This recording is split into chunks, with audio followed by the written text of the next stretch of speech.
सैराफीना और मैंने एक साथ मौत को चकमा देकर सीधा नया जन्म लिया है। भाई लोग, लाइक वाला बटन तोड़ दो। पिछले जन्म में ये अप्सरा पूरे कॉलेज की सबसे खतरनाक बर्फ थी। पूरे 4 साल तक कॉलेज में मैंने इस कयामत को एक बार पलट कर भी नहीं देखा। मेरा स्वैग ही कुछ अलग लेवल का था, मेरी जान एकदम। पर तकदीर का खेल देखो यार, डिग्री मिलते ही घर वालों ने इसी जन्नत की अप्सरा को मेरी बीवी बनाकर घर में बिठा दिया। शादी वाले दिन ही मैंने अपना रूल सेट किया। मैंने सेराफीना के सामने 3 कड़क शर्तें रखी कि हमें सिर्फ अपने माँ बाप के सामने एकदम ऑस्कर लेवल वाली एक्टिंग करनी है, बिना फालतू ड्रामे, ताकि किसी को शक ना हो। और बाकी पूरी जिंदगी हम दोनों शांति से सिर्फ अपने अपने काम से मतलब रखेंगे, कोई किसी के मामले में टांग नहीं अड़ाने वाला। मेरे दिल में सेराफीना के लिए रत्ती भर भी फीलिंग नहीं थी, और मैंने कभी उसकी पर्सनल लाइफ या उसके दोस्तों के बीच घुसने की कोई फालतू कोशिश भी नहीं की।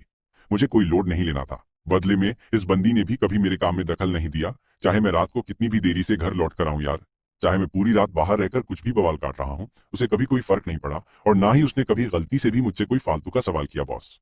मुझे लगा था कि सेराफीना भी बिल्कुल मेरे जैसी ही है, जिसने सिर्फ अपने घर वालों के भारी दबाव में आकर मुझसे ये बोरिंग शादी करने का फैसला लिया था। पर फिर वो पनौती वाला दिन आया जब एक खतरनाक बीमारी से अचानक मेरी टिकट कट गई, और मेरी मौत की खबर सुनकर सेराफीना एकदम पागलों की तरह भागती हुई सीधा अस्पताल पहुंची थी यार। वो बिना किसी परवाह के सीधा डॉक्टर के पैरों में गिर गई और बुरी तरह गिड़गिड़ाते हुए रोने लगी।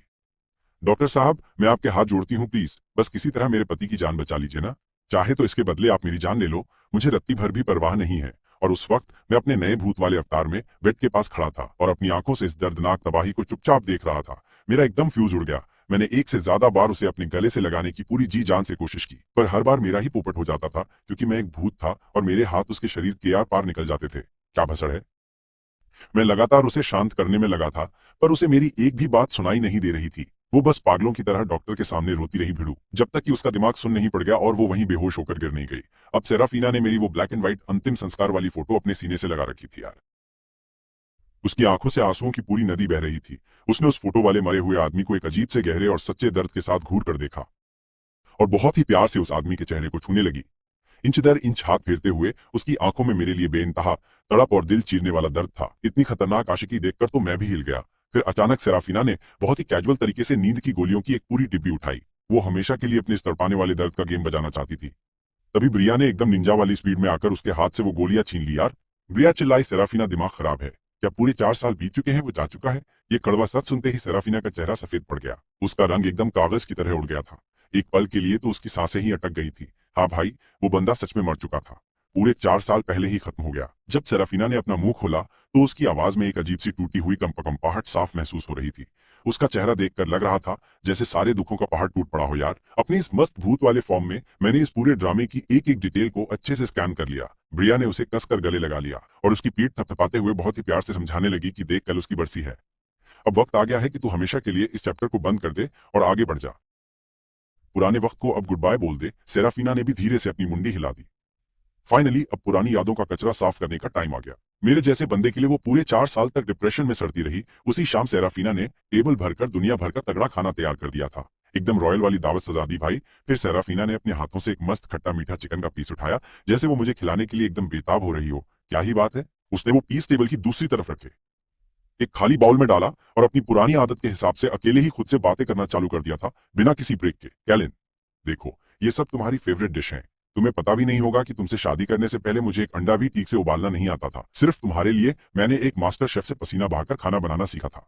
फिर सेराफीना ने अपना हाथ आगे किया और वो चाकू वाले पुराने निशान दिखाए भिड़ू, जहां उसकी उंगलियां कटी थी। वो बहुत ही क्यूट तरीके से मुंह बनाते हुए बोली। उसके चेहरे पर एकदम असली वाला दुख दिख रहा था। मैं सच में बहुत बड़ी ढक्कन थी यार। मैंने न जाने कितनी बार अपनी उंगलियों का कबाड़ा किया था, पर जब मैं तुम्हें अपने हाथ का बना खाना पूरे मजे से ठूसते हुए देखती थी ना मेरी जान, तो मुझे लगता था कि मेरी सारी मेहनत एकदम वसूल हो गई है। मुझे खुद के टपकने के बाद ही ये भारी बात समझ में आई थी मेरे भाई, कि ये सारा का सारा कड़क खाना खुद सेराफीना ने अपने नाजुक हाथों से पकाया था। मुझे आज भी याद है जब मैंने पहली बार इसे चखा था ना, क्या स्वाद था। मुझे लगा था कि ये खाना सच में एकदम बवाल बना है। मैंने तो अपने दिमाग में सोच लिया था कि सेराफीना ने कोई 5 स्टार वाली मेड रख ली है यार। और बात सिर्फ यहीं खत्म नहीं होती। जब भी मैं फुल पीकर टुन रहता था, वो मुझे संभालती थी। मेरे पहने हुए हर कपड़े को वो खुद प्रेस करती थी। जब मैं घोड़े बेचकर सो रहा होता था तो वो छुपकर मुझे किस भी कर लेती थी, बिना कुछ बोले। वो हमेशा मेरी ढाल बनकर हर पल मेरी इतनी भयंकर वाली केयर करती रहती थी मेरी जान। और एक मैं गधा था जिसे इस तगड़े प्यार की कोई भनक तक नहीं लगी। मैं हमेशा उसे ऐसे इग्नोर मारता था जैसे वो वहां मौजूद ही ना हो। सेराफीना ने फिर से मेरे लिए एक मसालेदार उबली हुई मछली का पीस उठाया और फिर आगे बोली, आज ये आखिरी बार है जब मैं तुम्हारे लिए ये खाना बना रही हूँ यार। कल तुम्हारी कब्र पर आने के बाद मैं तुम्हारे नाम की सारी यादों का अपनी जिंदगी से हमेशा के लिए पूरी तरह से गेम बजा दूंगी। समझ गए ना? यही हम दोनों के लिए एकदम सही रहेगा। मैंने एक गहरी भूत वाली सांस छोड़ी। हालांकि सेराफीना पहले से ही अपनी 30 की उम्र पार कर चुकी थी बॉस, फिर भी उसका वो कातिलाना जादू एकदम बरकरार था। वो मैच्योर और कतई जहर लग रही थी उसे। मेरे जैसे मुर्दे के पीछे अपनी जिंदगी झंड करने की कोई जरूरत नहीं थी यार। मेरे जैसे बंदे के लिए डिप्रेशन में जाने का कोई मतलब नहीं था। वो एक शानदार नई जिंदगी डिजर्व करती थी।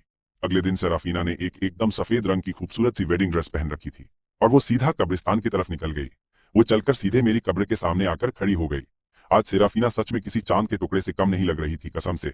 उसके लंबे बाल बहुत ही शानदार लहरों की तरह सेट किए हुए थे। उसके चेहरे पर एकदम किलर वाइब देने वाला बेदाग मेकअप था, जिसे देखकर अच्छे अच्छों की हवा टाइट हो जाए यार। उस एकदम कड़क और सफेद वेडिंग ड्रेस में वो कयामत लग रही थी। उसकी खूबसूरती देखकर ऐसा लग रहा था जैसे वो इस आम सी दुनिया की तो बिल्कुल भी नहीं है मेरे भाई। लगा जैसे सीधे नौवें आसमान से कोई अप्सरा नीचे उतरी हो। मुझे हमेशा से पता था कि सेराफीना बहुत खूबसूरत है, लेकिन मैंने कभी उस पर ज्यादा ध्यान नहीं दिया। मैंने कभी उसे भाव देने की जरूरत ही नहीं समझी। यहाँ तक कि शादी के वक्त भी मेरा सारा फोकस बस उन पकाने वाली फालतू रस्मों को जल्दी खत्म करने पर ही था यार। मैंने उस पर कभी कोई एक्स्ट्रा ध्यान नहीं दिया कि वो अच्छी लग रही है या बुरी। तब सेराफीना ने मेरी कब्र को देखकर एक प्यारी सी स्माइल दी। वो बहुत ही प्यारी स्माइल थी, एकदम कातिलाना और खतरनाक वाली खूबसूरत। मेरी दोनों भूतिया आंखें बिना पलक झपकाए बस सेराफीना को ही घूरे जा रही थी। कसम से मजा आ गया था गुरु। देखो, मैं भी कितनी बड़ी पोपट हूँ। तुम्हें तो वैसे भी कोई घंटा फर्क नहीं पड़ता कि मैं सुंदर दिख रही हूँ या नहीं। उसके मुंह से निकले इन शब्दों में एकदम कड़वा वाला दर्द भरा हुआ था। सेराफीना ने मेरी कब्र के सामने वो फूल रख दिए और पत्थर पर खुदे हुए कैलिन नाम के उन दो अक्षरों को बहुत ही गहराई से देखने लगी बॉस। पुरानी यादों ने एकदम से उसे जकड़ लिया था। उसका दिल दर्द से बुरी तरह छलनी हो गया। वो बोली, कैलिन, क्या तुम्हें मेरी याद आती है? मेरी जान बताओ ना। हाँ सेराफीना, मुझे तुम्हारी बहुत याद आती है। मुझे माफ कर दो। मैंने अपना भूत वाला हाथ उसके सिर पर रखा। भले ही उसे मेरा वो टच बिल्कुल भी महसूस नहीं हो रहा था यार, फिर भी मुझसे रहा नहीं गया और मैंने ये कर दिया। तुम मुझे क्यों ही याद करोगे यार? भला तुम मुझे याद ही क्यों करोगे? ये बोलते हुए सेराफीना के चेहरे पर एक बहुत गहरी मुस्कान आ गई। पर मुझे तुम्हारी बहुत याद आती है। ये बोलते हुए सेराफीना की आंखों से आंसू मोतियों की तरह लगातार एक के बाद एक करके नीचे जमीन पर गिरते ही जा रहे थे एकदम। ये बोलना काफी अजीब है, पर भले ही तुम अब यहाँ मेरे पास मौजूद नहीं हो, फिर भी मुझे लगातार ऐसा लगता है कि तुम साथ हो। मुझे ऐसा लग रहा है जैसे तुम अभी मेरे बालों को सहला रहे हो। उसकी ये बात सुनकर मेरा हाथ जो सच में उसके बालों को सहला रहा था, वो हवा में ही रुक गया और मेरे चेहरे पर उदासी छा गई। कैलिन, सच कहूं तो मैं भी अपनी जिंदगी खत्म करना चाहती थी, पर मैं मर नहीं सकती क्योंकि मेरी माँ ये सब बर्दाश्त नहीं कर पाएंगी। अगर उनकी फिक्र ना होती तो मैं भी कभी की ऊपर पहुंच जाती। इसी वजह से मेरी और उनकी अब तक कोई भी बातचीत नहीं हो रही है। मैं कुछ ही दिनों में दूर जा रही हूँ, इस मनहूस शहर को बहुत पीछे छोड़कर हमेशा के लिए, और मैं यहाँ वापस कभी नहीं आऊंगी। तो अपने जाने से पहले मैं चाहती थी कि तुम मुझे शादी के इस खूबसूरत जोड़े में जी भर कर अच्छे से देख लो, सिर्फ तुम्हारी नजरों के लिए ही। मैं अब किसी और के लिए जिंदगी में दोबारा कभी शादी का जोड़ा नहीं पहनूंगी। ये कड़क बात बोलकर सेराफीना ने मेरी कब्र वाले पत्थर की तरफ अपना हाथ हिला दिया। कैलिन, मैं अब जा रही हूँ, हमेशा के लिए अलविदा। उसने बहुत ही भारी मन से अपनी नजरें वहां से हटाई और काफी देर तक वहीं रुकने के बाद आखिरकार वो वहां से मुड़कर जाने ही लगी थी। मैं भी अपनी कब्र के एकदम सामने चुपचाप खड़ा रहा और उसके पीछे बिल्कुल भी नहीं गया। मैं बस वहीं पर खड़े होकर सेराफीना को अपने से दूर जाते हुए देखता रहा। सेराफीना अभी हाईवे के किनारे तक पहुंची ही थी कि तभी अचानक उसे याद आया कि उसने अभी भी अपनी उंगली में शादी की वो अंगूठी पहन रखी है। वो मेरी यादों को हमेशा के लिए मिटाने के वास्ते मेरी वो शादी की अंगूठी मुझे वापस लौटा देना चाहती थी। इसलिए सेराफीना ने तुरंत उसे अपनी उंगली से बाहर खींचना शुरू कर दिया। तभी अचानक से वो अंगूठी उसकी उंगलियों के बीच से फिसलकर नीचे गिर गई और फिर जमीन पर लुढ़कते हुए एकदम सीधी सड़क के बीचों बीच जाकर रुक गई। ये तो तगड़ा लोचा हो गया ना। मेरी अंगूठी। सेराफीना जल्दी से उस अंगूठी के पीछे सड़क पर भागने लगी। ये वही खास अंगूठी थी जिसे मैंने हमारी शादी वाले दिन खुद अपने हाथों से बड़े प्यार से उसकी उंगली में पहनाया था। उसने इसे एक बार भी नहीं उतारा था और ठीक उसी वक्त एक बहुत ही भारी भरकम डंपर ट्रक, जिसे सब लेजेंडरी सेकाई एक्सप्रेस भी कहते हैं, वो सीधा वहां पर आ धमका। ट्रक अचानक से पूरी फुल स्पीड में एकदम तबाही मचाते हुए सीधा उसकी तरफ ही बढ़ने लगा और मैंने चिल्लाया, सेराफीना, वहां से हट जाओ जल्दी से। मैं हवा में उड़ते हुए उसके पास गया और पूरी ताकत से चिल्लाया, पर तभी जोरदार बूम उस डंपर ट्रक ने बिना किसी रहम के उसे बुरी तरह टक्कर मारी। मैं एकदम बेबस होकर देखता रहा जब सेराफीना टक्कर खाकर हवा में उड़ते हुए एक बहुत ही भयानक और खौफनाक गोलाई बनाते हुए नीचे गिरने लगी। वो एकदम पतझड़ के किसी सूखे पत्ते की तरह बिखरकर जमीन पर आ गिरी और मेरे मुंह से ऐसी चीख निकली जिससे सुनकर रूह कांप जाए। भाई, मेरी उस चीख से तो कोई चुड़ैल भी डर जाए। मैं सेराफीना को खून से लथपथ पड़ा हुआ देख रहा था। उसका लाल खून सफेद जोड़े पर फूलों की तरह बुरी तरह से फैल ही रहा था। उसके एकदम बेदाग और सफेद शादी के जोड़े पर खून ही खून था और सेराफीना का चेहरा किसी कागज की तरह पूरी तरह सफेद पड़ चुका था। उसने बहुत ही कमजोरी से अपना सिर मेरी उस कब्र की तरफ देखने को घुमाया। मरते हुए उसके होठों पर एक बहुत कड़वी सी मुस्कान थी और उसकी आंखों के कोनों से एक के बाद एक करके आंसू लगातार नीचे बह रहे ही थे। शायद ये भी ठीक है, कुछ ठीक नहीं है, बिल्कुल भी ठीक नहीं है। सेराफीना, हिम्मत मत हारना। बस एम्बुलेंस यहाँ किसी भी पल आती ही होगी। तुम बस मेरी बात सुनती रहो, हार मत मानना जान। तुम्हें मरने की बिल्कुल भी इजाजत नहीं है। मैंने बार बार सेराफीना को अपनी बाहों में उठाने की पूरी कोशिश की, लेकिन मैं कुछ भी नहीं कर पाया और मेरी सारी मेहनत एकदम बेकार ही साबित हुई थी। इस लाचारी ने मुझे खुद से इतनी भयानक नफरत करा दी कि मैं क्या बताऊं कैलन। मेरी पूरी जिंदगी का सबसे बड़ा पछतावा तुमसे मिलना और फिर अपना दिल हारकर तुम्हारे प्यार में बुरी तरह लट्टू हो जाना ही तो था। सेराफिना जितना ज्यादा मुझसे बात कर रही थी, उसके आंसू भी उतनी ही तेज रफ्तार से बिना रुके नीचे गिरे जा रहे थे। अगर सब कुछ वापस शुरू हो सकता तो मैं तुम्हारी कसम खाकर कहती हूँ, मैं तुमसे दोबारा कभी प्यार नहीं करती कैलिन। जब तक उसने अपनी आखिरी बात बोली तब तक सेराफिना की जिंदगी की पूरी ताकत लगभग पूरी तरह से खत्म हो ही चुकी थी, एकदम न बराबर। जब तक कि वो अपने उस गहरे लाल खून से भरे तालाब में गिरकर पूरी तरह से बेजान नहीं हो गई। नहीं, मैं पागलों की तरह एकदम जोर से चिल्लाया, अगर ये सब कुछ सच में दोबारा से शुरू हो सकता तो मैं भगवान की कसम खाकर कहता हूँ कि तुम्हारी हिफाजत करने के लिए मैं अपनी पूरी जान लगा दूंगा और तुम्हें कोई भी छोटी सी छोटी परेशानी भी कभी नहीं होने दूंगा, ये पक्का। तुम्हारी आंखों से एक भी आंसू नहीं गिरने दूंगा। मैं ये बात सोच ही रहा था कि तभी अचानक मैंने अपना सिर जोर से पकड़ लिया। मेरा सिर भयंकर दर्द से फटा जा रहा था। ऐसा लग रहा था कि अभी एकदम छोटे छोटे टुकड़ों में फट जाएगा। मेरी आंखों के सामने एकदम घना अंधेरा छा गया और मैं भी बेहोश होकर सीधा सेराफिना के ठीक बगल में जमीन पर गिरकर लेट गया। सब कुछ मिट्टी से शुरू होकर वापस उसी मिट्टी में ही मिल गया और जब मेरी आंखें दोबारा से खुली तो मुझे समझ आया कि मेरा तो फिर से पुनर्जन्म हो गया है। मैंने अपनी जेब से फोन निकाला और स्क्रीन पर नजर आ रहे उस टाइम को बहुत ही ध्यान से देखा जिस पर 12 जुलाई 2021 लिखा था। मैं असल में टाइम ट्रैवल करके अपने उन पुराने कॉलेज के दिनों में वापस आ चुका था, लेकिन मुझे ये बिल्कुल नहीं पता था कि मेरी पत्नी सेराफिना ने भी किसी चमत्कार की तरह मेरे साथ ही दोबारा जन्म ले लिया है। इस वक्त मैं स्कूल के मेडिकल रूम में बड़े मजे से लेटा हुआ था क्योंकि हमारे स्कूल वालों ने एक बास्केटबॉल टूर्नामेंट रखा था और मैं यूं ही मजे में उस बास्केटबॉल कोर्ट के पास से अपना टहलता हुआ गुजर रहा था। तभी हवा में उड़ती हुई एक बास्केटबॉल स्नाइपर की गोली की तरह सीधा मेरे सिर के पीछे आकर बड़ी ही जोर से लगी थी। इस वक्त मेरी प्यारी सेराफिना कॉलेज में मेरी क्लासमेट ही थी और जिस इंसान ने मेरे सिर के पीछे वो खतरनाक बास्केटबॉल इतनी जोर से मारी थी वो लड़का कोई और नहीं बल्कि सेराफिना की ही क्लास का एक आम सा छात्र ही तो था।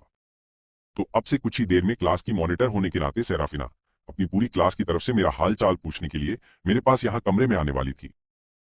यही बात सोचकर मैंने बहुत ही ज्यादा खुशी से अपनी आंखें एकदम कसकर बंद कर ली और सेराफिना की शानदार एंट्री का बेसब्री से इंतजार करने लगा। तभी अचानक से दरवाजे के बाहर से मुझे किसी के कदमों की आवाज आती हुई सुनाई दी और वो आवाज मेरे बिस्तर की तरफ ही आ रही थी, मतलब वो मेरे एकदम पास आ गई ही थी। दवाइयों की एक बहुत ही अजीब सी खुशबू मेरी नाक से टकराई। मैं इस महक से बहुत ही अच्छी तरह से वाकिफ भी था। ये वो एकदम अलग और खास जिस्म की महक थी जो सिर्फ और सिर्फ मेरी सेराफिना की ही तो थी। उस खुशबू ने मुझे पुराने दिनों की याद दिला दी और मैं खुद को रोक नहीं पाया। मैंने अपनी नाक से थोड़ी और गहरी सांस अंदर की तरफ खींची। सुनिए, किसी मीठे पंछी जैसी सुरीली आवाज मेरे कानों में अचानक से गूंज उठी और ये कोई और नहीं बल्कि खुद सेराफिना थी। सेराफिना इस वक्त बिस्तर पर लेटे हुए मुझ गरीब की तरफ थोड़ा सा नीचे झुककर देख ही रही थी। उसकी नशीली आंखें आधी खुली हुई थीं और उसकी पलकें एकदम घनी और इतनी ज्यादा नाजुक थीं जैसे कि सच में किसी खूबसूरत तितली के प्यारे से पंख हों। मैंने अपना हाथ आगे बढ़ाया और सेराफिना का हाथ बहुत ही जोर से पकड़ लिया। अपनी पिछली जिंदगी में मैं मेरे लिए सेराफिना के दिल में छुपे हुए उस गहरे प्यार को कभी नहीं जान पाया था। मेरी मौत के बाद के उन 4 सालों तक मैं हर एक पल बस उसका हाथ पकड़कर उसे अपनी बाहों में पूरी तरह से समेट लेना चाहता था और मुझे इसके सिवा कुछ नहीं चाहिए था। पर हर बार मेरा हाथ उसके शरीर के आर पार निकल जाता था। वो बहुत ही भयानक लाचारी मैं कभी भी नहीं भूल सकता यार। मैंने उस दर्द को इतनी बार लगातार महसूस किया था कि मैं उसे गिन भी नहीं सकता था एकदम। और अब आखिरकार मैं सच में उसका हाथ पकड़ सकता था। वो एकदम गर्म और बहुत मुलायम था। सेराफिना अपना हाथ छुड़ाने की बजाय एकदम खाली आंखों से बस मुझे हाथ पकड़े हुए घूरती ही जा रही थी। उसके कानों के हिस्से एकदम साफ लाल होते हुए दिखाई दे रहे थे। उसने कई सेकंड तक अपने ही अंदर लड़ने के बाद किसी तरह अपने होंठों को आपस में एकदम कसकर सिकोड़ लिया। उसने अपना हाथ झटके से वापस खींचने की कोशिश की, पर नतीजा क्या निकला? उसकी ये सारी कोशिशें पूरी तरह नाकाम रहीं। अगर सेराफिना मुझसे कुछ नहीं बोलने वाली थी तो मैंने भी अपनी आंखें बंद रखकर मरने का नाटक करते रहने का पक्का फैसला किया। ठीक उसी वक्त सेराफिना की बेस्ट फ्रेंड ब्रिया एकदम से धड़धड़ाते हुए कमरे में घुसी और बोली, ओए ठरकी इंसान, हमारी सेराफिना का हाथ छोड़ दे, तू अभी के अभी फौरन। ब्रिया गुस्से में आगे आई और पूरी ताकत से मेरी उंगलियों को खींचकर हटाने लगी। तभी सेराफिना बोली, ब्रिया आराम से यार, उसे दर्द हो रहा होगा, उसे अभी भी चोट लगी है, तुम इस तरह उसे और ज्यादा चोट पहुंचा दोगी। सेराफिना ने उसे रोकते हुए तेज आवाज लगाई। सेराफिना की मुंह से ये प्यारी सी बात सुनकर मेरा सख्त लौंडा पिघल गया और दिल एहसान से भर गया। भाई सच में एक बीवी का होना ही जिंदगी में सबसे बेहतरीन चीज है। सेराफिना, क्या तेरे को भी बास्केटबॉल ने कूट दिया? क्या तेरा फ्यूज उड़ा है जो ये नल्ला मौके का फायदा उठा रहा है और तू इस डम फट्टू की इतनी फिक्र कर रही है? ब्रिया ने सेराफिना को एकदम फटी आंखों से देखा जैसे उसको कोई बहुत तगड़ा शौक लगा हो, पर सेराफिना के चेहरे पर एक जहर जैसी फीकी और ठंडी मुस्कान थी। उसे देखकर एकदम अजीब लग रहा था। उसने अपने मन में पक्की कसम खा ली थी कि अगर उसे दोबारा जिंदगी मिले तो वो मुझ जैसे पनौती इंसान से कभी भी और किसी भी कीमत पर कोई रिश्ता या वास्ता नहीं रखना चाहेगी। वो पुरानी सेराफिना जो मुझ पर बुरी तरह लट्टू थी, वो मेरी कब्र के सामने हमेशा के लिए दफन हो चुकी थी। अबे ओ, तू सुन ले मेरी बात। मुझे मालूम है तू जाग रहा है। तू किस खुशी में हमारी सेराफिना का हाथ पकड़कर मजे ले रहा है। हरामी, तुरंत छोड़ दे इसे, वरना तेरा गेम बजा दूंगी। ब्रिया बवाल काटते हुए अपनी कमर पर हाथ रखकर बुरी तरह चिल्लाने लगी।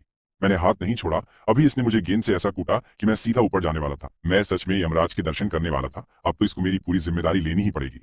मैंने जानबूझकर उसका हाथ बिल्कुल नहीं छोड़ा और उसे और कसकर पकड़े रखा। मैंने इतनी जोर से खतरनाक झटका मारा कि उसका बैलेंस बिगड़ गया और वो औंधे मुंह सीधा मेरे ऊपर आकर गिर पड़ी, जिससे सब कुछ एकदम से पूरी तरह भारी तमाशाही बन गया। उसका खूबसूरत चेहरा मेरी टांगों के बीच में जा धंसा। भले ही हमारे बीच मोटा कंबल था, लेकिन फिर भी उसके कान शर्म से एकदम लाल हो गए और उसकी पूरी की पूरी हवा टाइट हो गई थी। मेरा खुद का चेहरा भी शर्म और मजे से बिल्कुल बैगन की तरह लाल हो गया था। ये तो एकदम पक्का है कि मैंने मजे लेने के लिए ही उसे अपनी तरफ इतनी जोर से खींचा था, लेकिन वो जिस नाजुक जगह पर आकर गिरी वो आफत बन गया। उसने मेरे पसीने छुड़ा दिए और दर्द के मारे मेरी तो सच में पूरी खटिया खड़ी हो गई। मेरे माथे से पसीना टपकने लगा। सेराफिना की आंखें फटी रह गईं। उसने अपना हाथ ऐसे पीछे खींचा जैसे कोई तगड़ा शौक लगा हो और उसका दिमाग काम नहीं कर रहा। वो घबरा गई और उसने अपने कपड़े कसकर पकड़ लिए। उसकी आंखें इधर उधर भटक रही थीं और वो एकदम पागल हो रही थी। उसका दिल बहुत ही जोर से धड़क रहा था। फिर उसने अपना गला साफ किया, खुद को कंट्रोल किया और अपनी झल्लाहट को छिपाते हुए किसी तरह से मेरे सामने बोलना शुरू किया। मैं फाइन आर्ट्स क्लास 9 की मॉनिटर हूँ और मेरा नाम सेराफिना है। अभी हमारी क्लास के लौंडे दूसरों के साथ बास्केटबॉल का मैच खेल रहे थे और सब कुछ एकदम सही चल रहा था। तभी क्लास 8 के एक बेवकूफ ने बॉल बाहर फेंक दी जो सीधे तुझे लग गई और बिना बात के रायता फैल गया, जिसका हमें सच में बहुत ज्यादा अफसोस हो रहा। मैं अपनी क्लास की तरफ से माफी मांगती हूँ। सिर्फ सॉरी बोलने से काम नहीं चलेगा तेरे को। कम से कम मुझे एक बार दावत तो खिलानी ही पड़ेगी। मैं अब और बिल्कुल इंतजार नहीं कर सकता था। मुझे जल्द से जल्द अपना रिश्ता उसके साथ एक नंबर करना था और उसे अपनी बंदी बनाने का जुगाड़ करना था। भले ही हम क्लासमेट थे, पर हमने कभी बात नहीं की, तो उसके साथ टाइम बिताने का ये तगड़ा बहाना था जिससे मैं उसके और भी ज्यादा करीब जा सकूं बिना शक। अब सेराफिना मुझे शक की निगाह से घूर रही थी। उसे कुछ तो बड़ा लोचा लग रहा था कि आखिर मैं ऐसा चिपकू बर्ताव क्यों कर रहा हूं अचानक से। इस पूरी कहानी का सीन ही गलत था।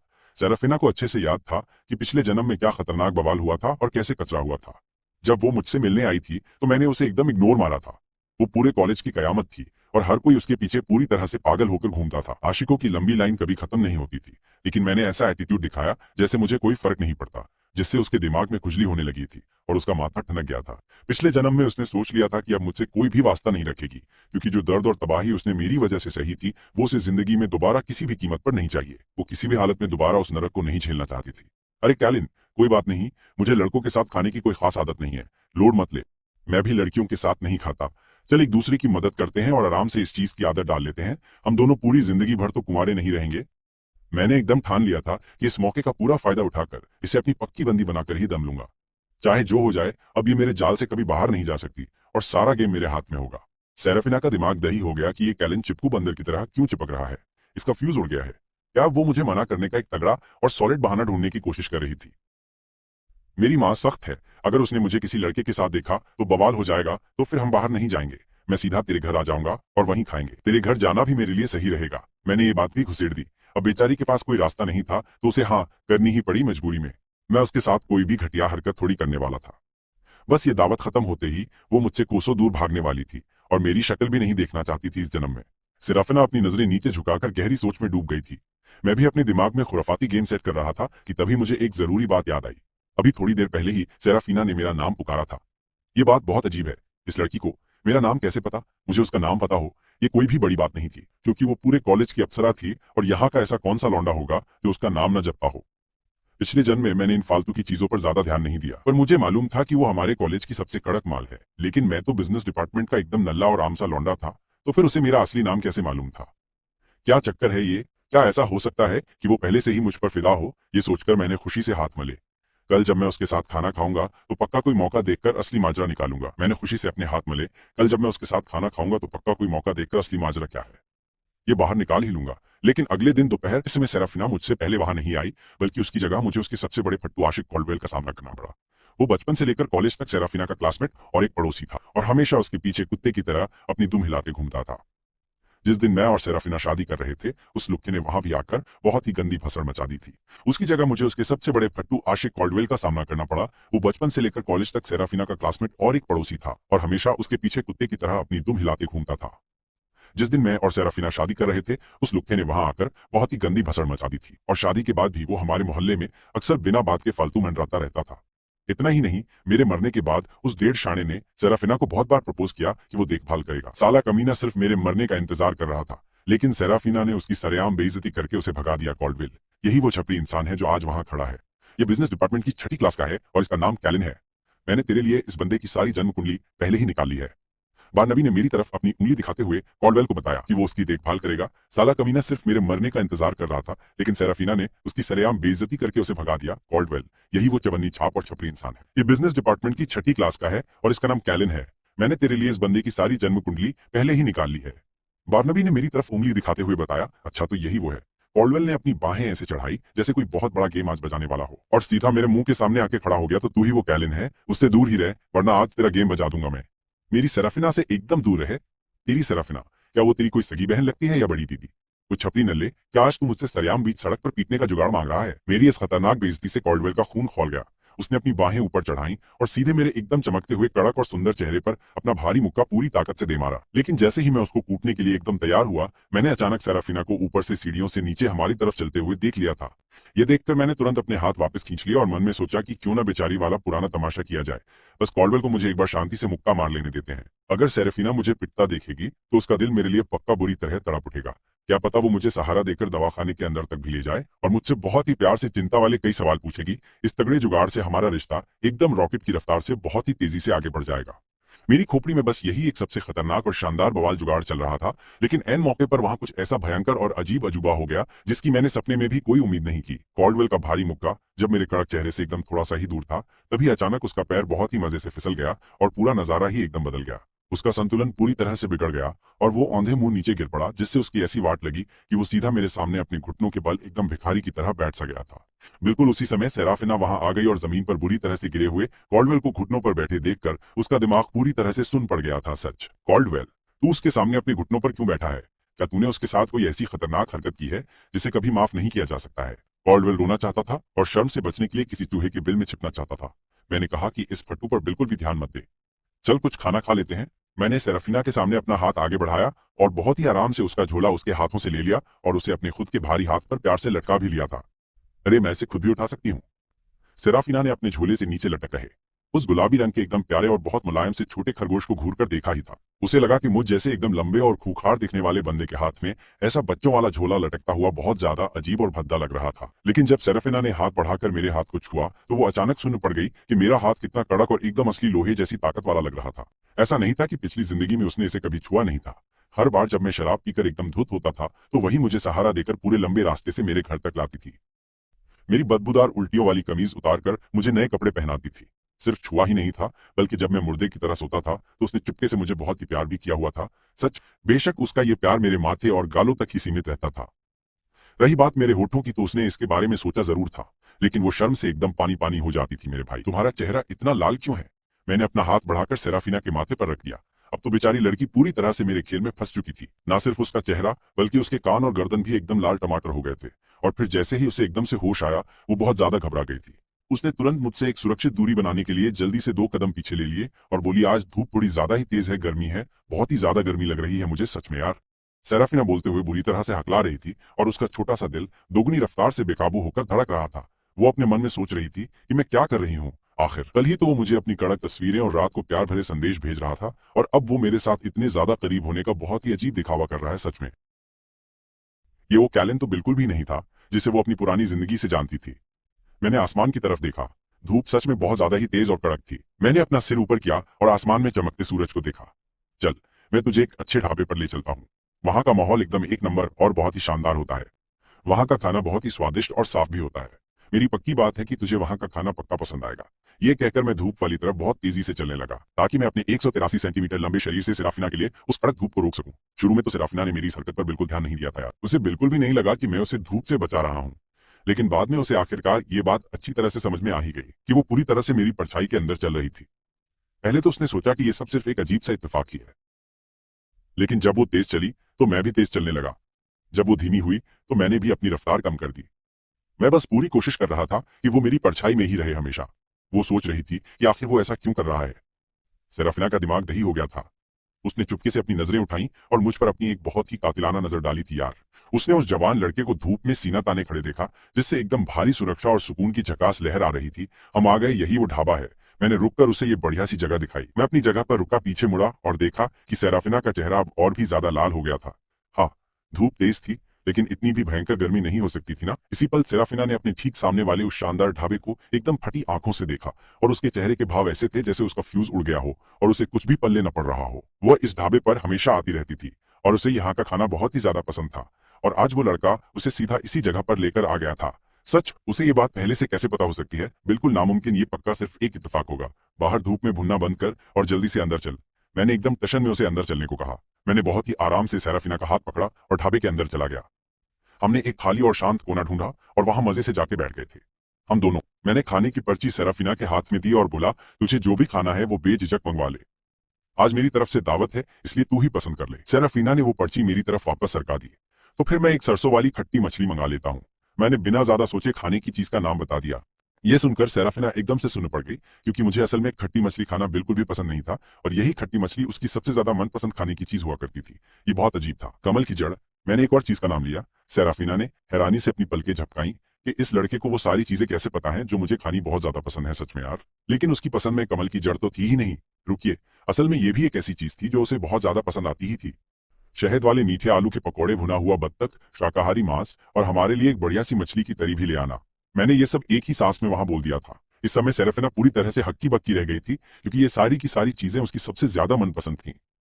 आखिर मुझे ये सब बातें कैसे पता चल रही थी? ये सोचकर वो एकदम पागल हो रही थी। कुछ मिनटों तक ख्यालों में खोए रहने के बाद सेराफिना सच में खुद को नहीं रोक पाई और पूछ लिया कि तुझे कैसे पता कि मुझे ये सब खाना पसंद है?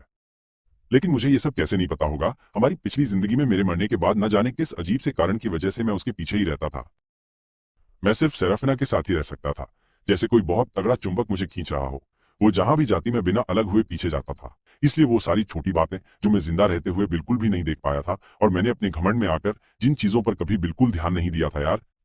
मरने के बाद 24 घंटे उसके साथ चिपक कर रहने से ये देखना कि वो क्या खाती है, कहाँ रहती है और कैसे घूमती है, इन सब के बाद ना जानना मेरे लिए बहुत ही ज्यादा मुश्किल होता। बेशक अगर मैं उसे ये दोबारा जिंदा होने वाली पूरी कहानी सुना भी देता, तो भी सेराफिना मेरी इस फालतू बात पर बिल्कुल भी यकीन नहीं करने वाली थी। सच, मैंने बस एक तुक्का मारा था।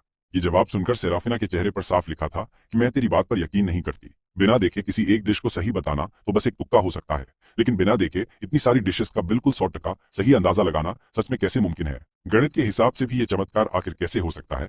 अगर ये बंदा सच नहीं बताना चाहता तो ठीक है। ये सोचकर सेराफिना ने अपना ध्यान भटकाने के लिए अपना फोन बाहर निकाल लिया था। मैंने अपना सिर आगे बढ़ाया और फिर सेराफिना के खूबसूरत चेहरे के पास जाकर बहुत ही प्यार से बोला कि मैं तुमसे कोई झूठ नहीं बोल रहा हूँ। पिछले 2 दिनों से मेरी किस्मत बहुत बवाल चल रही है। अगर तुम्हें मेरी बात पर यकीन नहीं है तो मैं तुम्हें बाद में एक टेस्ट करवाऊंगा। ये सुनकर सेराफिना ने अपनी नजरें ऊपर उठाई और हैरानी से पूछा, कैसा टेस्ट? मैंने पूरा सस्पेंस बनाते हुए कहा कि तुम्हें थोड़ी देर में खुद ही पता चल जाएगा। बहुत जल्द हमारी मंगवाई हुई सारी डिशेस टेबल पर आ गई। मैंने बहुत प्यार से कहा, ये लो एक मछली का पीस। मैंने अपनी चॉपस्टिक्स उठाई और मछली का एक मस्त टुकड़ा सेराफिना के बाउल में डाल दिया। मेरा ये प्यार देखकर सेराफिना सच में सुन पड़ गई। पिछले जन्म में वो सालों तक मेरी बीवी बनकर मेरे साथ रही थी, पर मैंने अपनी पूरी लाइफ में एक बार भी उसे अपने हाथों से खाना नहीं परोसा था। सच, उसने एक बार चुपके से अपने मन ही मन ये सपना देखा था कि एक दिन मुझे अचानक इस बात का एहसास होगा कि वो मेरे लिए कितनी अच्छी है, और फिर मैं एक नॉर्मल पति की तरह उसे ढेर सारा प्यार दूंगा। लेकिन सच तो यह है कि मेरे मरने तक मैंने कभी भी उसके साथ अच्छे से बर्ताव नहीं किया। ये सारी पुरानी बातें सोचकर सेराफिना के अंदर के जज्बात सच में बेकाबू होने लगे और उसकी खूबसूरत आंखों के किनारे पूरी तरह से लाल हो गए थे। मेरी जान, सच तुम्हें अचानक से क्या हो गया है? सेराफिना की वाइब बिल्कुल खराब होते देख मैंने फौरन बहुत ही फिक्र के साथ पूछा। वो धीरे से बोली, कुछ नहीं, बस मेरी आंख में थोड़ी सी मिट्टी चली गई है। सच? सेराफिना ने अपने दिल के अंदर उठ रहे तूफान को बिल्कुल शांत करने की अपनी पूरी कोशिश की। मैंने प्यार से पूछा, आंख में मिट्टी गई है? लाओ, मैं फूंक मारकर निकाल देता हूँ। फिर मैं खड़ा हुआ और उसके करीब जाकर झुक गया। मुझे सच में अपनी आंख में फूंक मारते हुए देखकर सेराफिना का खूबसूरत चेहरा उसी वक्त बिल्कुल आग की तरह लाल टमाटर हो गया था और वो घबराकर तुरंत पीछे की तरफ हटने लगी। तब मैंने अपनी भारी आवाज में कहा, बिल्कुल भी हिलना मत दोस्त। मेरी आवाज में एक अलग सा खौफ और दबदबा था, जिसे सुनकर सेराफिना का छोटा सा दिल पागलों की तरह छलांगे मारने लगा। सिर्फ इतना ही नहीं, मैंने अपने हाथ से सेराफिना की नाजुक ठुड्डी को भी बहुत प्यार से पकड़ लिया। बॉस, मैंने उसका चेहरा थोड़ा सा ऊपर उठाया ताकि मैं आराम से फूंक मार सकूं। मेरी हर फूंक के साथ उस बंदी की पलकें बिल्कुल खूबसूरत तितली के पंखों की तरह हल्की सी कांप रही थी, जिसे देखकर मेरा दिल पिघल गया।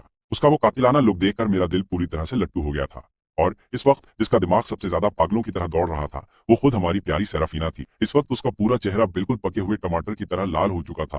वो बहुत ही ज्यादा क्यूट लग रही थी। मेरी जान, मैं बिना पलक झपकाए बस सेराफिना को ही घूरता रहा और मन ही मन एक बहुत ही खतरनाक चीज सोच रहा था कि ये छोटी बच्ची 80% तो मेरे ऊपर पूरी तरह से लट्टू हो चुकी है, बस अभी शर्माने के चक्कर में बोल नहीं पा रही है। वैसे भी प्यार का इजहार करने वाला ये काम लड़कों पर ही ज्यादा सूट करता है। मुझे बस एक बहुत सही मौके की तलाश करनी होगी। ठीक है, अब मेरी आंख पूरी तरह से ठीक है। ये बोलते हुए सेराफीना ने झटके से मेरा हाथ दूर हटा दिया। उसका बहुत ही तेजी से धड़कता हुआ दिल ऐसा लग रहा था जैसे वो अगले ही सेकंड उछलकर सीधे उसके गले से बाहर आ जाएगा। इस वक्त सेराफीना का पूरा दिमाग पूरा खिचड़ी बन चुका था और उसे कुछ भी समझ नहीं आ रहा था, बिल्कुल भी। कल से लेकर आज तक मेरे अजीब बर्ताव की वजह से उसके लिए मुझे समझना बहुत ही ज्यादा मुश्किल होता जा रहा था, क्योंकि हमारे पिछले जन्म में तो ये कहानी बिल्कुल भी इस तरह से आगे नहीं बढ़ी थी। मेरे प्यारे दोस्त, खाना खत्म करने के बाद सेराफीना बस तोड़कर वापस स्कूल भाग जाना चाहती थी। अगर वो इसी तरह मेरे साथ और ज्यादा देर तक बाहर ऐसे घूमती रही तो उसे इस बात का बहुत ज्यादा डर था कि कहीं वो दोबारा कोई फालतू झूठी उम्मीद न पाल ले। उसे लगने लगेगा कि सच में मेरे दिल में उसके लिए कुछ खास प्यार वाली फीलिंग्स आ चुकी हैं। सच, अपने पिछले जन्म में वो हर वक्त मेरी परछाई बनकर मेरे साथ खड़ी रही, सिर्फ इसी उम्मीद में कि एक दिन अचानक मुझे उससे प्यार हो जाएगा। लेकिन आखिर में उसका वो सपना सिर्फ एक बहुत ही बड़ा मजाक बनकर रह गया, जो कभी भी पूरा नहीं हो पाया। मेरे दोस्त, बड़ी मुश्किल से किस्मत ने साथ दिया और उसे ये नया जन्म मिला था। वो बिल्कुल नहीं चाहती थी कि उसकी ये जिंदगी भी पिछले जन्म की तरह बिल्कुल बर्बाद हो जाए, इसलिए उसे मुझसे बहुत दूर रहना ही होगा।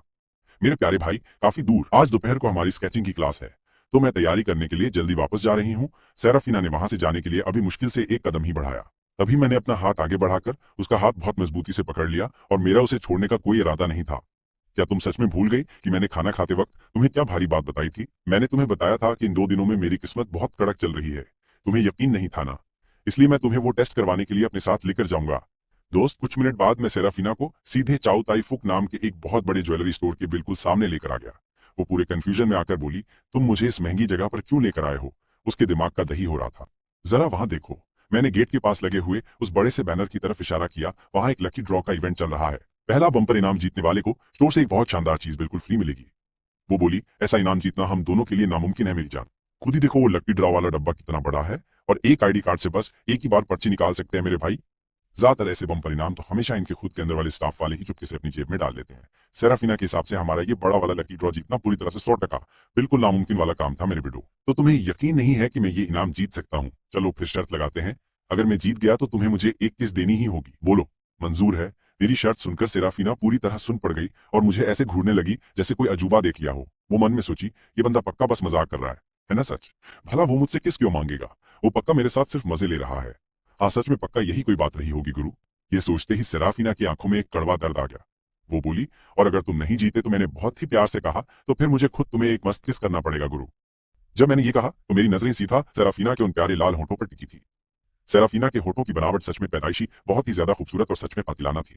मेरे प्यारे भाई, जब वो स्माइल नहीं कर रही होती थी तब भी वो होंठ बहुत मीठे और चूमने लायक लगते थे। ये बात सुनकर सेराफीना ने एक बार फिर मुझे बहुत गुस्से से घूरा। मेरी जान, बिल्कुल सच। फालतू की बकवास करना बंद करो और पर्ची निकालो। इसके बाद मुझे वापस स्कूल भी जाना है। मैंने हंसकर कहा, अच्छा तो तुम मुझे किस करने के लिए इतनी ज्यादा उतावली हो रही हो क्या? ठीक है, मैं तुम्हारी ये इच्छा जरूर पूरी करूंगा। मैंने अपनी आस्तीन ऊपर चढ़ाई और पूरे टेशन में एक पर्ची निकाली। उसी वक्त सेराफीना ने टाइम देखने के लिए अपना फोन चेक किया। सच, क्लास शुरू होने में मुश्किल से सिर्फ आधा घंटा ही बचा था। वो और ज्यादा टाइम बर्बाद नहीं कर सकती थी। ठीक उसी वक्त मैंने ड्रॉ वाली वो पर्ची खींचकर सीधे उसके चेहरे के सामने कर दी, ताकि वो खुद उसे अच्छे से पढ़ सके। मेरे भाई, मैंने कहा, लो इसे तुम खोलो।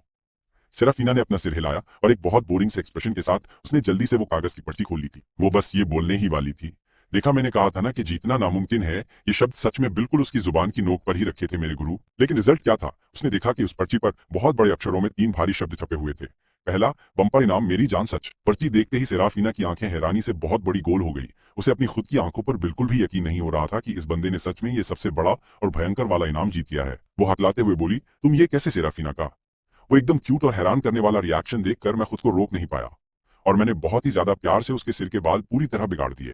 देखा, मैंने कहा था ना, इन 2 दिनों में मेरी किस्मत एकदम कड़क चल रही है।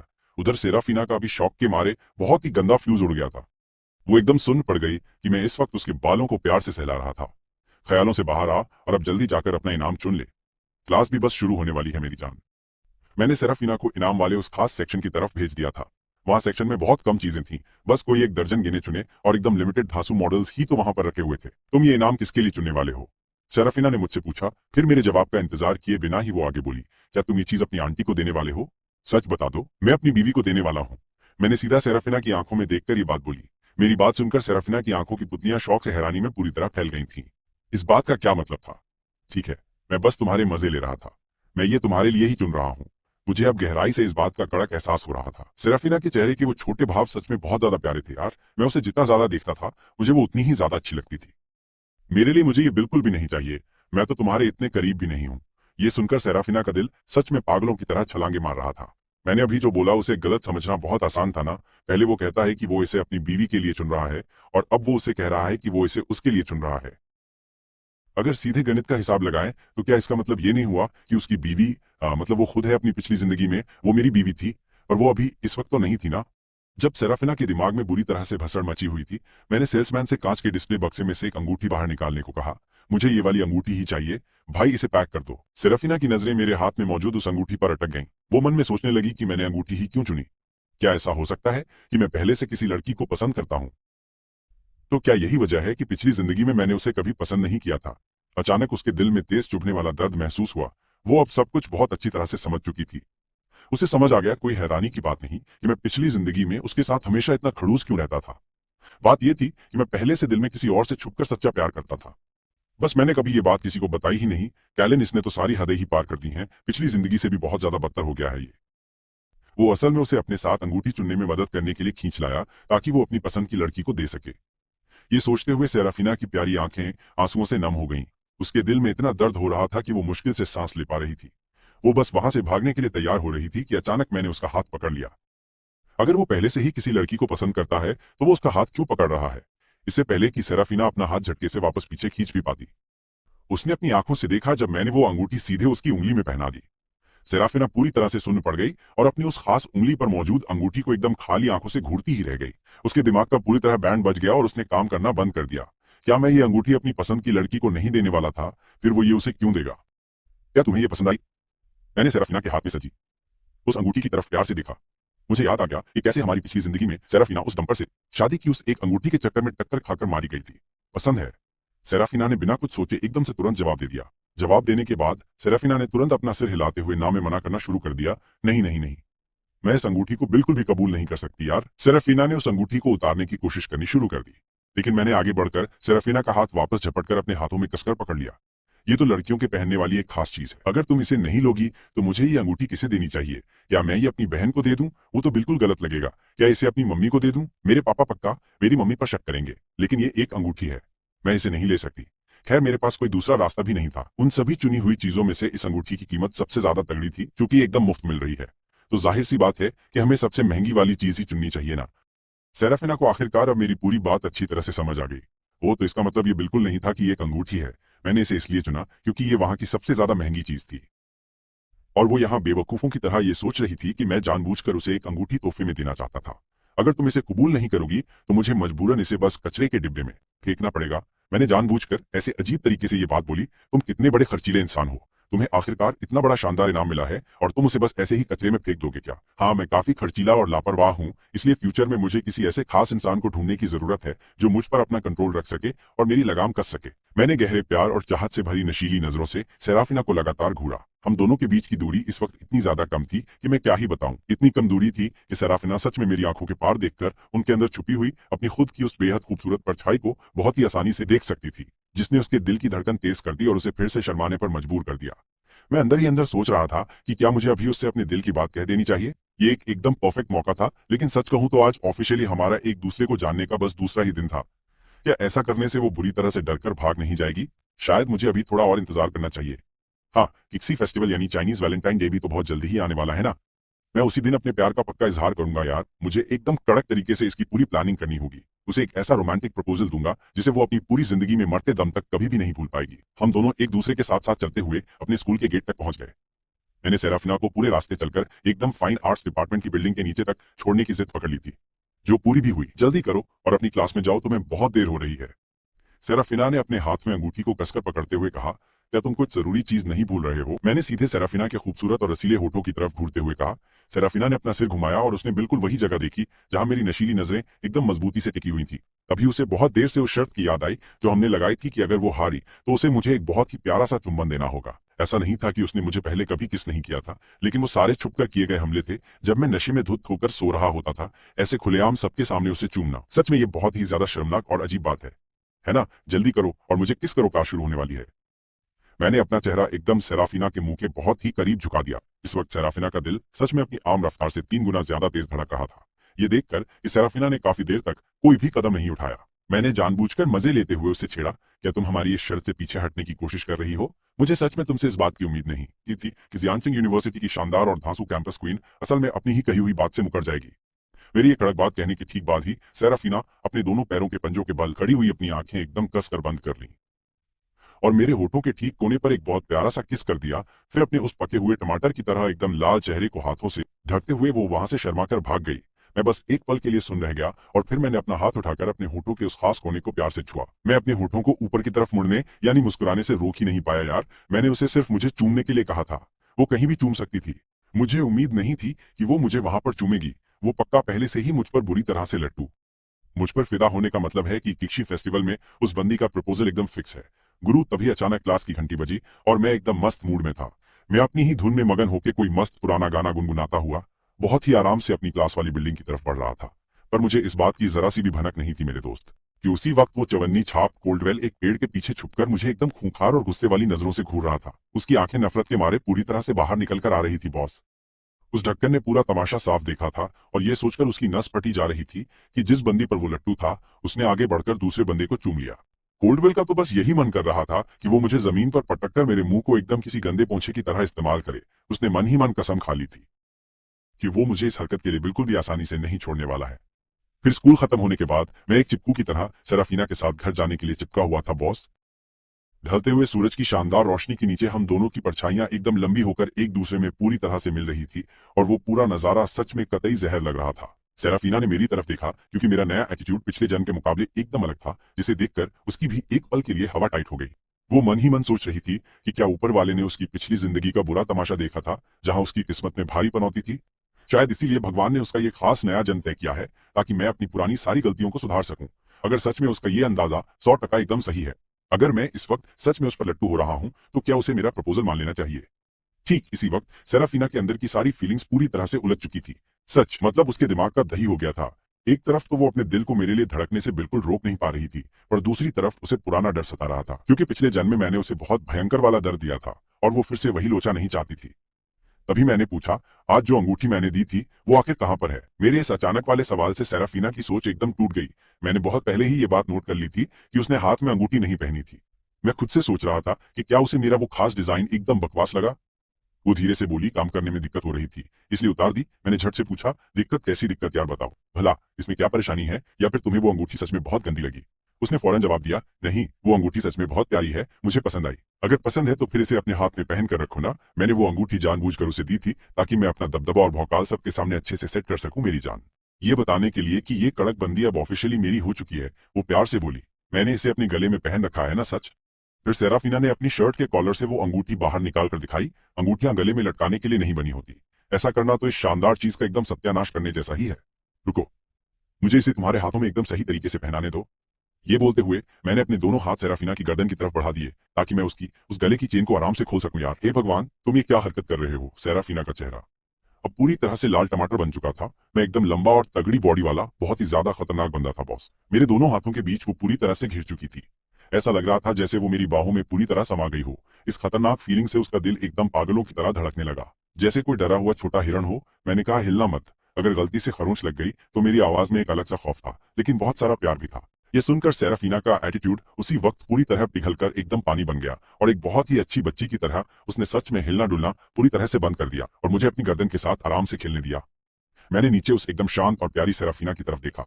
उसका खूबसूरत चेहरा सीधा मेरे चौड़े सीने की तरफ इशारा कर रहा था, जिसकी वजह से वो फिर शर्माने लगी और उसका दिल जोर से धड़कने लगा। मैंने मन में सोचा, मैं इस खेल को ऐसे ही आगे नहीं बढ़ा सकता। अगर ये थोड़ा भी और चला तो मेरी असली चालाकी सबके सामने आ जाएगी। वो बोली, क्या अभी तक नहीं खुला? मैंने कहा, तुम्हारे कपड़ों में बुरी तरह फंस गया है बॉस, बस एक सेकंड रुक जाओ, बिल्कुल भी हिलना मत। मैं बिना किसी हंसी के एकदम सीधे मुंह सफेद झूठ बोल रहा था। सच बताऊं तो मैंने उसे बहुत पहले ही मजे से खोल लिया था मेरे भाई, और जानबूझकर इस खतरनाक वाले रोमांटिक पोज को मेंटेन कर रहा था ताकि हमारे बीच की आग जलती रहे। वो घबरा कर बोली, क्या अभी भी ये पूरी तरह से नहीं खुला है? मेरी जान बताओ। सेराफीना ने एकदम टेंशन में आकर अपने होंठ दबा लिए। अगर मैंने जल्दी काम नहीं खत्म किया तो वो सच में डूबते सूरज के बादलों की तरह पूरी लाल हो जाएगी। एकदम सच। मैंने कहा, बस हो गया, थोड़ा और पास आ जाओ, मुझे साफ दिखाई नहीं दे रहा है, तुम्हें थोड़ा और करीब आना होगा। वो झल्लाकर बोली, ये पहले से ही बहुत ज्यादा करीब है। ठीक है। सेराफीना ने एक गहरी सांस ली और आधा कदम बढ़कर सीधा मेरी बाहों में आ गई। अब हम दोनों के बीच मुश्किल से सिर्फ 1 सेंटीमीटर की ही दूरी बची थी बॉस, इससे पहले कि हम दोनों पूरी तरह से एक दूसरे में चिपक जाते। सेराफीना इस खतरनाक नजदीकी को समझ पाती मैंने तगड़ी चाल चल दी और बिना कोई मौका दिए उस कड़क बंदी को एकदम झटके से खींचकर सीधा अपनी बाहों में भर लिया। कसम से तबाही ही थी। उसी वक्त हमारे कानों में एक बहुत ही तेज धड़कते हुए दिल की आवाज गूंजने लगी। मुझे खुद समझ नहीं आ रहा था कि वो धड़कन उसकी थी या मेरी थी यार। मैं अपनी खुद की दिल की धड़कन को बहुत तेजी से बढ़ते हुए महसूस कर पा रहा था। मेरी बाहों में मौजूद उस लड़की से एक गजब सी खुशबू आ रही थी। मैंने सोचा अगर इतने सेट माहौल में भी मैंने कुछ तगड़ा नहीं किया तो फिर मैं एक असली सिग्मा मर्द कहलाने के बिल्कुल लायक नहीं हूँ।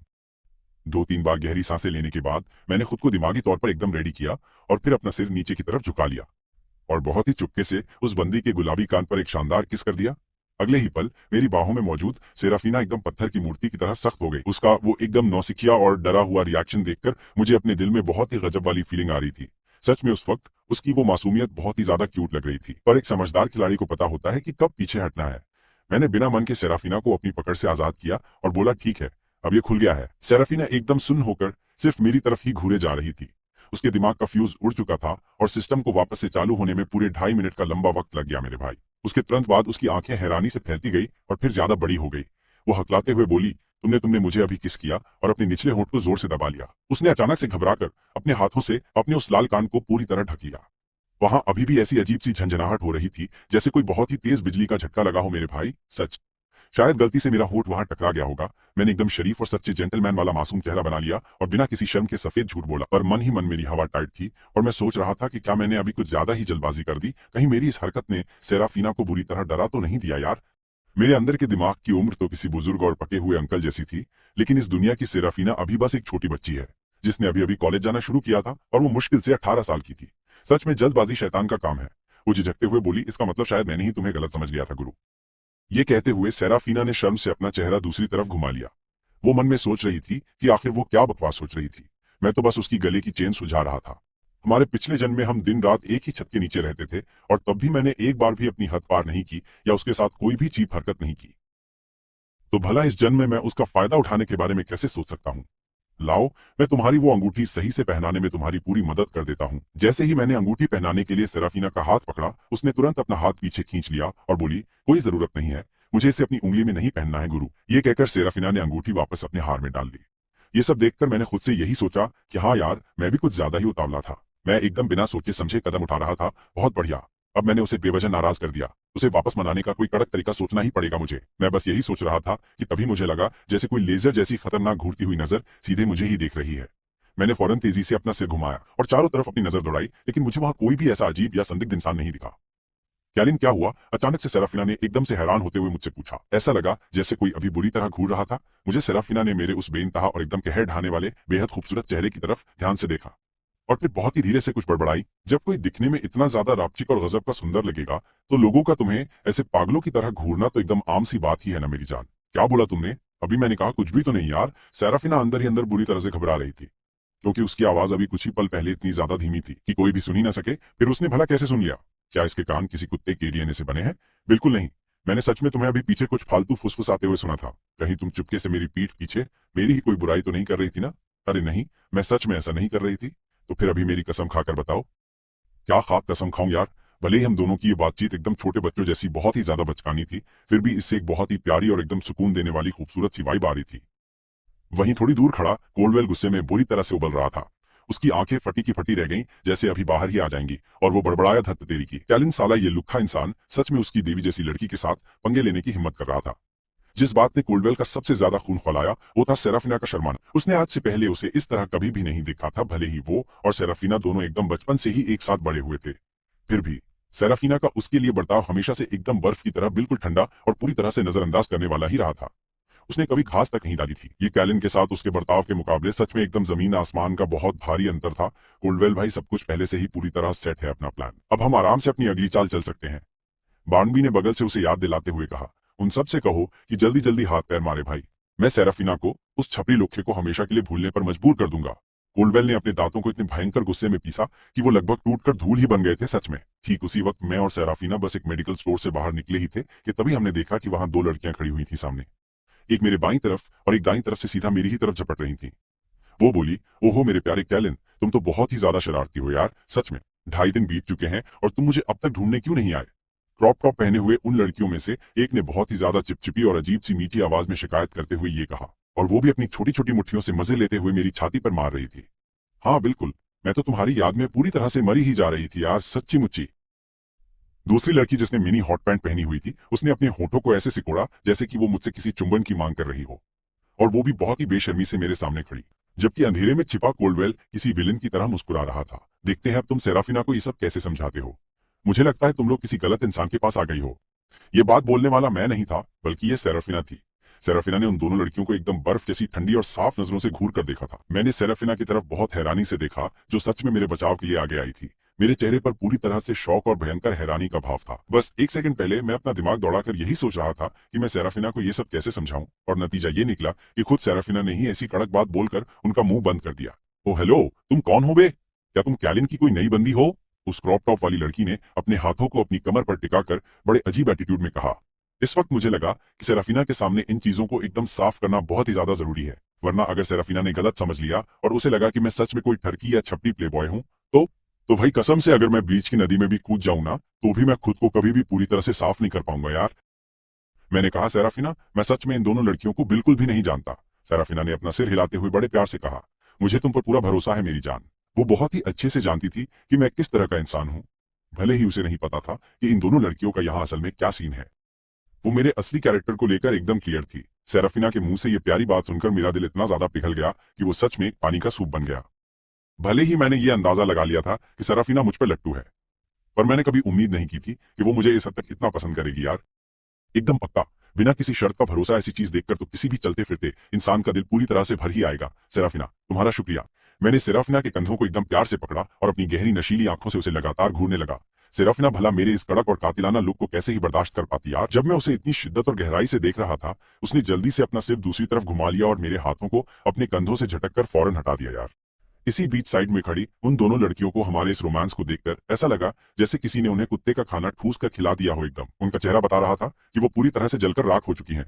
ओ ए, तुम खुद को क्या समझती हो? तुम्हें अकेले कैलन को हड़पने का क्या हक है बे? उस क्रॉप टॉप वाली लड़की ने अपने हाथ आगे बढ़ाए और सेराफिना के कंधे पर इतनी जोर से धक्का दिया कि बेचारी सेराफिना अपना बैलेंस खोकर लड़खड़ाते हुए पीछे की तरफ गिरने ही वाली थी यार। मैंने फौरन अपना हाथ बढ़ाया और सेराफिना की उस पतली कमर के चारों तरफ लपेटकर उसे हवा में ही पकड़ लिया। क्या तुम ठीक हो मेरी जान? सेराफिना ने अपना सिर हिलाया। बस फिर ठीक अगले ही सेकंड मैंने उन दोनों फालतू लड़कियों की तरफ एकदम कातिलाना और बर्फ जैसी खतरनाक ठंडी नजरों से घूर कर देखा। तुम्हारी मेरी बंदी को छूने की हिम्मत कैसे हुई? क्या तुमने उसे हाथ लगाने से पहले मुझसे मेरी कोई परमिशन ली थी? मेरी ये बात सुनकर सेराफिना के लाल होंठ हल्के से खुल गए और उसकी आंखों की पुतलियां हैरानी से एकदम चौड़ी फैल गई थी। उसकी दोनों आंखें एकदम खाली होकर बस मेरी पीठ को ही घूर रही थी। मेरा वो छायादार रूप ऐसा लग रहा था जैसे शाम के उस ढलते हुए खूबसूरत से आसमान में हमेशा के लिए छप सा गया हो। मेरे चेहरे के भाव एकदम तीखे और मजबूत थे, जिसने उसे एक कभी न महसूस की गई गजब की हिफाजत दी, और वो सेफ फील कर रही थी मेरी जान, जिससे उसका दिल दोबारा से ट्रैफिक में भागने वाले किसी बेकाबू हिरण की तरह एकदम पागलों की तरह धड़कने लगा। उससे अभी माफी मांगो। मैंने उस क्रॉप टॉप वाली लड़की को घूरा जिसने सेराफिना को धक्का दिया था। वो क्रॉप टॉप वाली लड़की मुझसे सच में बहुत डर गई और मुड़कर वहां से भाग गई। वो हॉट पैंट वाली लड़की भी मेरी हवा टाइट करने वाली खतरनाक वाइब से कांप उठी थी, इसलिए वो भी वहां से दुम दबाकर भाग गई। ओए तुम दोनों वहीं रुक जाओ, कैलन रहने दो, उन्हें जाने दो, सेराफिना ने मेरे हाथ को कसकर पकड़ते हुए कहा। यार, लेकिन मेरा हाथ पकड़ने के तुरंत बाद ही सेराफिना को आखिरकार इस बात का एहसास हो ही गया कि मेरी बाजुओं के डोले अब पहले से कहीं ज्यादा सख्त और एकदम कड़क हो चुके थे। ये लौंडा पिघल गया भाई। और इसके साथ ही जब मैंने अभी उसे खींचकर अपनी बाहों में लिया था, तो हम एक दूसरे के इतने ज्यादा करीब थे, इतने टाइट, कि वो सच में लगभग मेरे ही अंदर पूरी तरह से समा गई थी। उस पल उसने बहुत ही करीब से मेरे कड़क डोले को महसूस किया था। सेराफिना ने मेरी भेजी हुई उन 6 पैक वाली तस्वीरों के बारे में सोचा और मन में कहा, क्या वो सच में इसी के थे? मैंने देखा कि सेराफिना की नजरें कहां भटक रही थीं और मुझे वो बॉडी वाली तस्वीरें भेजने वाला पूरा का पूरा कांड एकदम से याद आ गया। पिछली बार जब मैंने कहा था कि मेरे 8 कट वाले तगड़े एब्स हैं, तो तुमने मेरी बात मानने से साफ इनकार कर दिया था। ना लो, मैं तुम्हें अभी अपनी असली बॉडी दिखाता हूँ जान। ये कहकर मैंने अपनी टी शर्ट को सीधा ऊपर खींचा, जिसे देखकर सेराफिना इतना डर गई कि वो तुरंत मुड़कर वहां से तेजी से भाग गई। तू किस लिए भाग रही है? मैंने सेराफिना को सड़क पर तेजी से दौड़ते हुए एकदम माथा ठनका कर देखा कि ये लौंडिया पगला गई है, क्या बिना मतलब दौड़ रही? फिर मैंने अपने खुद के शरीर को नीचे देखा और अचानक से मुझे एक बहुत बड़ी बात समझ आ गई कि मैं तो सच में एक नौजवान लड़की के सामने किसी क्रीप की तरह एकदम घटिया और अजीब हरकत कर रहा था। अंधेरे में छिपकर ये सारा तमाशा देख रहे कॉल्डवेल का पूरा चेहरा गुस्से से एकदम जामुनी हो गया और उसका खून खौलने लगा कि आखिर ये नल्ला मेरी बंदी के साथ क्या कर रहा है। हद, तेरी ये तो एकदम नीच हरकत है कॉल्डवेल। क्या हमें बस वहां जाकर उस साले पर सीधा हमला कर देना चाहिए?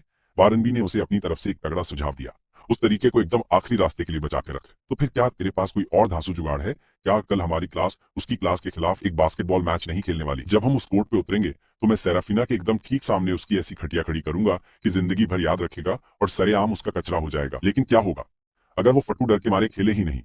हे कॉल्डवेल ने एक टेढ़ी और खतरनाक मुस्कान दी और उसके पूरे चेहरे पर जरूरत से ज्यादा एटीट्यूड और घमंड साफ झलक रहा था। कोई चांस नहीं। वो खेलेगा या नहीं, ये फैसला उस छपरी के हाथ में बिल्कुल नहीं होगा। मैं उसे ऐसा फंसाऊंगा कि उसे मजबूरी में मैदान पर उतरना ही पड़ेगा। गेम में बजाऊंगा। वहां सेराफिना जो दौड़कर सीधा अपने घर पहुंची थी, उसने शीशे में अपना सेब जैसा लाल चेहरा देखा। हालांकि वो एक ऐसी बंदी थी जो अपनी उम्र के 30वें दशक से दोबारा जिंदा हुई थी। चाहे वो उसकी पिछली जिंदगी रही हो या ये वाली, वो कभी भी किसी के साथ एक सच्चे और असली रिश्ते में बिल्कुल भी नहीं रही थी। एकदम अकेली। अभी मेरे साथ बिताए हुए उन मीठे और एकदम निब्बा निब्बी वाले पलों को याद करके सेराफिना का चेहरा शर्म से और भी ज्यादा लाल हो गया था कि वो भी पिघल गई। वो लाली उसकी गर्दन से लेकर उसके कानों के पीछे तक पूरी तरह से फैल गई थी और उसका पूरा दिमाग सिर्फ और सिर्फ मेरे ख्यालों से बुरी तरह हैक हो चुका था। उसे बिल्कुल भी पल्ले नहीं पड़ रहा था कि मैं उसके साथ ऐसा बर्ताव क्यों कर रहा हूं, क्योंकि ये हमारी पिछली जिंदगी जैसा एकदम नहीं था। क्या भसड़ मच गई है ये मेरी जिंदगी में।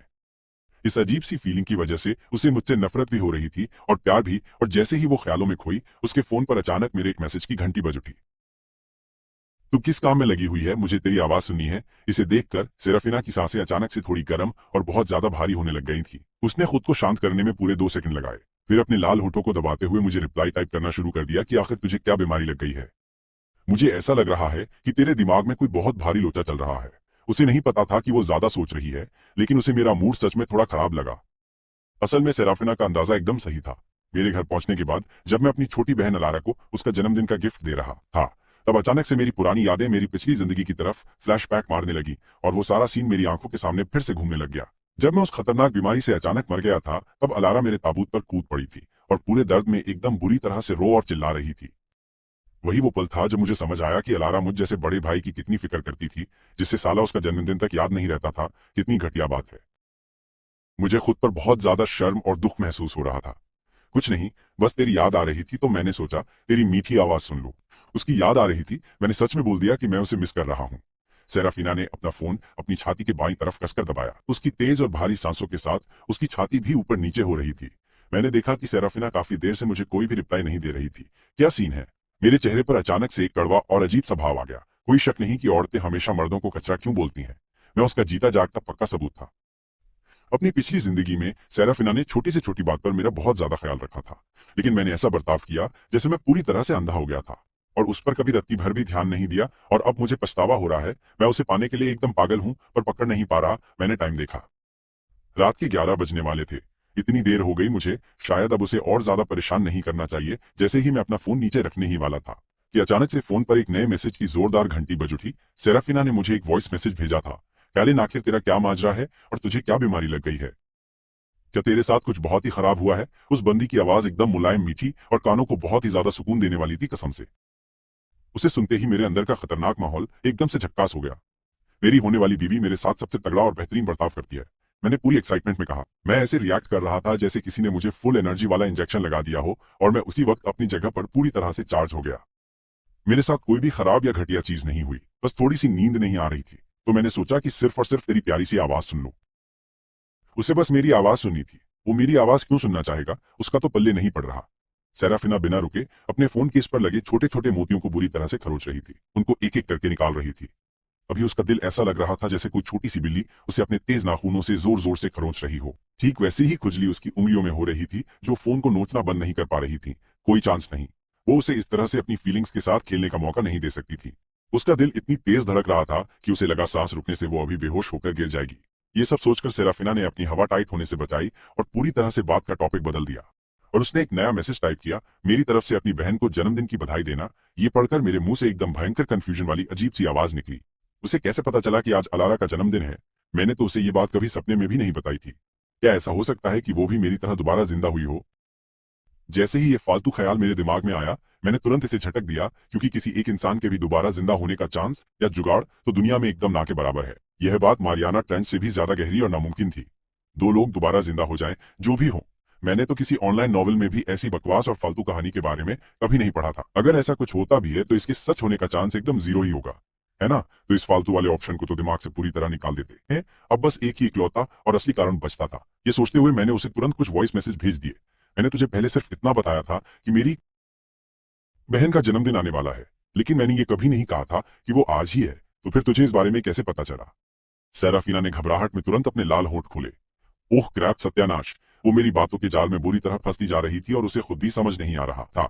इसलिए उसने जल्दी से बात पलटने की कोशिश की। किसे पता था कि अपनी हवा टाइट होने पर वो ये भूल जाएगी कि अभी उसे अलारा के जन्मदिन के बारे में कुछ नहीं पता होना चाहिए था। अब वो इस बड़ी गलती को कैसे समझाएगी? लेकिन इससे पहले कि सेराफीना बचने के लिए अपने दिमाग में कोई भी फालतू बहाना या जुगाड़ सोच पाती, मैंने गेम बजा दिया और उसे एक नया मैसेज ठोक दिया। क्या ये हो सकता है? क्या मैंने ये पकड़ लिया है कि वो मेरी ही तरह दोबारा जिंदा होकर वापस आई है? अब मैं क्या करूं? बहुत डर लग रहा है। क्या हो अगर मैं उससे सीधा यही पूछ लूं? तभी नया मैसेज पहुंचा। क्या ऐसा है कि तू छुप छुप कर मुझ पर लट्टू हो चुकी है? तो तू चुपचाप मेरी पूरी जासूसी कर रही है? सेराफिना एकदम सुन्न पड़ गई। ये सीन तो उसके सोचे हुए प्लान से बिल्कुल अलग और घटिया था, तो अपने आप में बहुत ही बड़ा डेढ़ शाना बनता है।